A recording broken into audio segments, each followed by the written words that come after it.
Phone बंद था काम कर और आज 3 ग्राम पंचायत शोगी, आनंदपुर और कोट के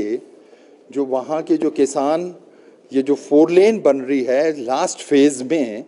क्यारी घाट से लेकर के कैथली घाट से ढली तक, ये लगभग 27 किलोमीटर की, इससे जो किसान प्रभावित हो रहे हैं। तो ये 3 पंचायतें और मेरे साथ इस समय तीनों पंचायतों के ये जो प्रधान हैं, ये शोगी के, कोट के और आनंदपुर के, ये अपने सभी लोगों को और किसान सभा के सभी सदस्यों के साथ यहाँ पर डीसी महोदय के पास एक 9 सूत्रीय एक डिमांड चार्टर दिया है और डीसी साहब ने इसके ऊपर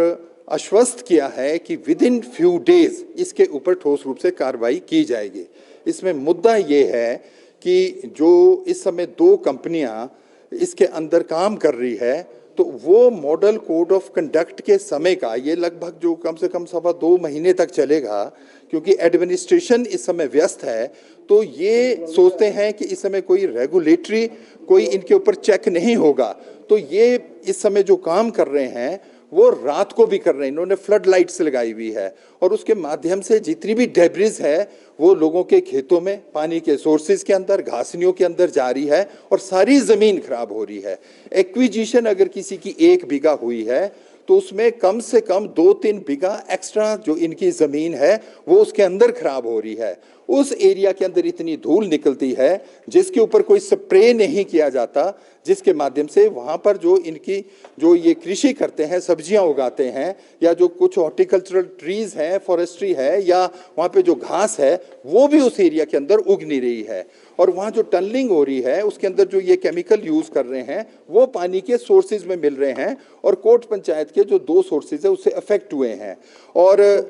जो शोगी का कौन सा कला बिन्नू जो मेन सोर्स है, सरकारी सोर्स है, जिससे कि 3 पंचायतों में और तारा देवी मंदिर तक जहाँ से पानी जाता है वो इससे प्रभावित है। National highway authority of India के पास इनके डेलीगेशन, इनके रिप्रेजेंटेशंस कई बार चले गए, पर वो इसके ऊपर कोई भी एक्शन नहीं लेते, ना वो प्रशासन का सुनते कई बार, ना लोगों का। तो हमें तो ये लगता है कि जिस तरह सतलुज कैचमेंट के अंदर किसान सभा और स्थानीय लोगों ने और वहाँ पर जो मजदूर काम करते हैं, अगर इनका रवैया ऐसा ही रहा, जो हमने डीसी महोदय को भी बताया है कि हम चाहते हैं कि कोई लॉ एंड ऑर्डर की कोई प्रॉब्लम ना हो, कि ये अपने स्तर के ऊपर ठोस रूप से कोई काम कर ले। अगर ये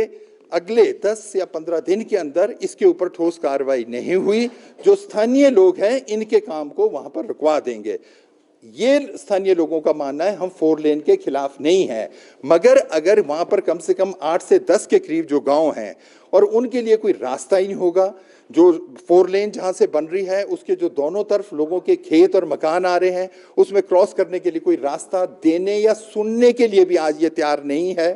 कई जगह पर जो ऑलरेडी अभी गवर्नमेंट के रोड थे, पीडब्ल्यूडी के थे, पीएमजीएसवाई के थे, वो उन्होंने वहां पर खराब कर दिए हुए हैं, उसकी कोई मेंटेनेंस नहीं हो रही है। तो ये जिस तरह से हमने ये मुद्दा सुन्नी हाइडल प्रोजेक्ट के अंदर भी उठाया था और उस समय बहुत वहां पर विरोध, किसान सभा वहां पर लंबा संघर्ष कर रही है, और अब इस समय पता लगा है कि वो जो ऋत्विक कंपनी है आंध्र प्रदेश की, उसने 45 करोड़ के बॉन्ड दिए हैं सरकार को। इसलिए कई बार ऐसा लगता है कि ये जो नेक्सस होता है पॉलिटिकल बॉसेस के साथ और इन कंपनियों का, उससे जो गरीब किसान है वो लोग प्रभावित होते हैं। इसको हम कम से कम हिमाचल प्रदेश के अंदर किसान सभा इसकी इजाजत कभी नहीं देगी और इसका विरोध करेगी। और इसके अंदर जो हमारी इस समय 11 पंचायतें आ रही हैं, धीरे धीरे से जो आगे भुजारली है, मैली है, मलियाना है, चमियाना है और जो ढली वाला एरिया भी इसके अंदर आता है, उसके अंदर भी जो दूसरी गावर कंपनी है